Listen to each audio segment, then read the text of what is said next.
Foi pesada a abertura do Jornal Nacional porque o Brasil chegou a 100 mil mortos por Covid-19 e o Jornal Nacional meteu pancada atrás de pancada em Jair Bolsonaro porque eu sei, você sabe que ele é o principal responsável por esse genocídio. A Globo mostrou demitindo ministros que queriam seguir a ciência, seguir o que cientistas renomados dizem que todo mundo está fazendo, que deu certo no mundo, ou seja, o fato de não termos ministro há 86 dias, ou promovendo curas que não existem, como a cloroquina, azitromicina, como não respeitar isolamento, como sempre falar para as pessoas não usarem, não falou para não usar máscara, mas não usar máscara dá o mau exemplo, falar que o isolamento é ruim para as pessoas saírem de casa, chegou a chamar de covarde quem está no isolamento. Eu vou mostrar só um trecho da abertura, quem quiser ver tudo está no site plantãobrasil.net, que é o site do Plantão Brasil, tá lá toda a abertura do Jornal Nacional, você vai ver que é pancada. Desprezou a Covid, chamou de gripezinha. Depois, quando um repórter pediu que ele falasse sobre o número alto de mortes, Bolsonaro disse que não era coveiro. Disse 2 vezes, não sou coveiro. Quando os óbitos chegaram a 5 mil, a resposta dele a um repórter foi e daí? Agora o presidente repete que a pandemia é uma chuva e que todos vão se molhar.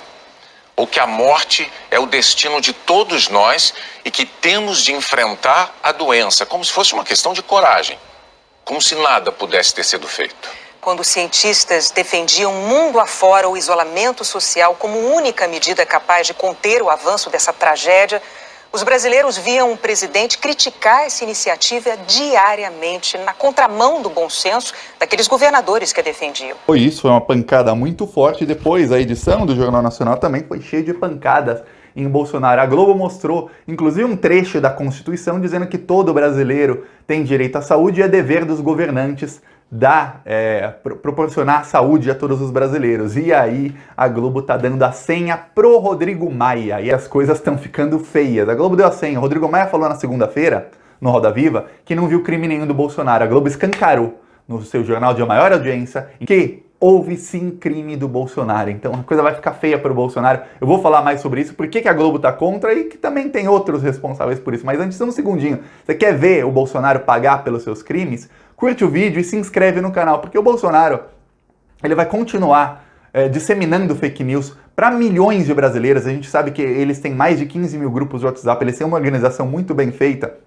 E quando o Bolsonaro quer disseminar alguma narrativa, é simples para ele. Ele ordena e eles disparam centenas de memes, áudios, textão, fazem notícias nesses blogs de fake news bolsonaristas e começa a disseminar isso nesses grupos. Isso se espalha muito rapidamente. Milhões de brasileiros têm acesso à mentira que o Bolsonaro espalha. Mas, pra gente quebrar isso no meio, um segundinho, você se inscreve no canal e curte o vídeo e você ajuda muito a gente a quebrar as mentiras no meio, porque o algoritmo do YouTube, ele vai entender que esse vídeo tá fazendo sucesso porque as pessoas se inscrevem no canal a partir desse vídeo. Agora vamos falar sobre a Globo. A Globo bateu no Bolsonaro, bateu forte, a Globo deu a senha, a Globo mostrou um trecho da Constituição, o William Bonner leu esse trecho, aí depois mostrar isso que eu mostrei pra vocês agora há pouco, que é o trecho deles falando que o Brasil...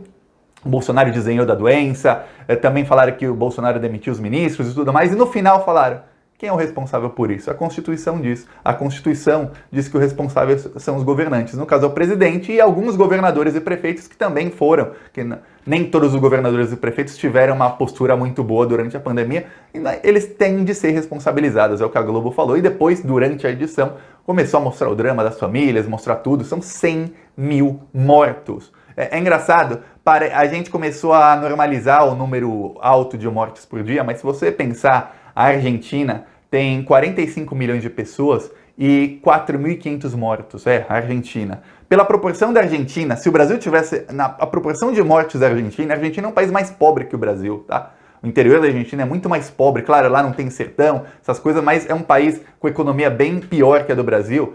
Se o Brasil tivesse o número de mortes da Argentina, o Brasil teria 10 mil mortos, 20 mil mortos hoje, não 100 mil, 20 mil mortos. Quer dizer, que se o governo Bolsonaro tivesse feito as mesmas medidas de contenção que foram feitas na Argentina, 80 mil pessoas não teriam morrido. Só que, em vez, imagina, se o Brasil fizesse o isolamento direitinho, em março, vamos fechar as fronteiras, todo mundo que entrar vai ter que fazer teste, tem a Covid, fica 14 dias, tendo ou não, fica 14 dias isolado, se tiver, vai ser monitorado, para que ninguém entre trazendo a doença para o Brasil. Vamos fazer o lockdown em todas as cidades onde tem casos confirmados, fechar fronteiras de estados, tudo mais, vamos fazer tudo, mapear onde tem o vírus. No fim de abril, o Brasil já poderia reabrir e já não teria mais transmissão comunitária, que é quando pessoas dentro do próprio país estão transmitindo o vírus, que é o que há no Brasil direto, todos os dias.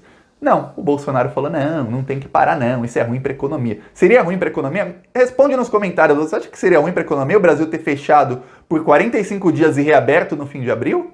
Ou no comecinho de maio, e depois tudo aberto, era tudo aberto. Eu vou dar um exemplo, a Nova Zelândia fechou absolutamente tudo, a Nova Zelândia não tem transmissão comunitária há 100 dias, quer dizer, faz 3 meses e 10 dias que não há transmissão entre uma pessoa e outra dentro do país, porque eles fecharam absolutamente tudo. A Nova Zelândia tem uma líder, uma mulher, o Brasil tem um genocida, e a Globo está mostrando, só que a Globo é responsável, eu até coloquei no meu Twitter, lembre-se sempre quando a Globo estiver fazendo isso, a gente tem que usar a Globo como aliada nesse momento, porque, veja bem, aliado é uma coisa, amigo é outra. A esquerda confunde muito isso. As pessoas da esquerda têm mais empatia e acabam confundindo aliado pontual com amigo. A Globo é uma aliada pontual contra o Bolsonaro nesse momento, mas não é amiga e jamais será. Lembre-se sempre, no segundo turno da eleição, uma semana antes do segundo turno, o Jair Bolsonaro indo no Jornal Nacional com o tal do kit gay na mão, promovendo fake news, falando um monte de mentira contra o Haddad, e o William Bonner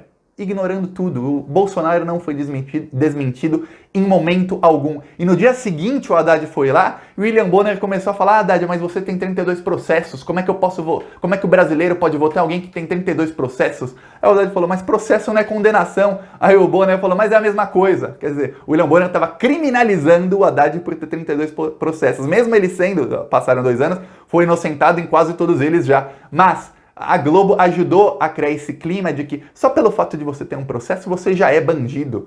A Globo demonizou o PT e aí criou esse clima, plantou a sementinha do fascismo, regou, adubou com um monte de, desculpa a palavra, com um monte de bosta, adubou o fascismo. Quando cresceu o fascismo e está tentando engolir a Globo, agora a Globo vem com: ah não, temos que perdoar o PT, ah não, ó, o Lula vai ser candidato, vamos deixar o Lula. Agora a Globo diz que o Lula pode ser candidato e que o Lula tem alguns desafios para poder ganhar do Bolsonaro. Quer dizer, agora a esquerda serve para ajudar a derrotar o fascismo que a Globo criou. A Globo não é nossa amiga. A Globo foi uma aliada pontual contra o bolsonarismo, assim como tantos outros são. Acabou isso, é hora de separar o joio do trigo. Tem muita gente que é joio e está se fazendo de trigo nesse momento e está usando a pauta antibolsonarista para crescer e ganhar seguidores de esquerda. Cuidado com enganadores, são muitos, muitos. A Rede Globo é o maior desses enganadores. É isso, gostou do vídeo? Curte, compartilha aí. Se inscreve no canal. Um segundinho de graça. Falou!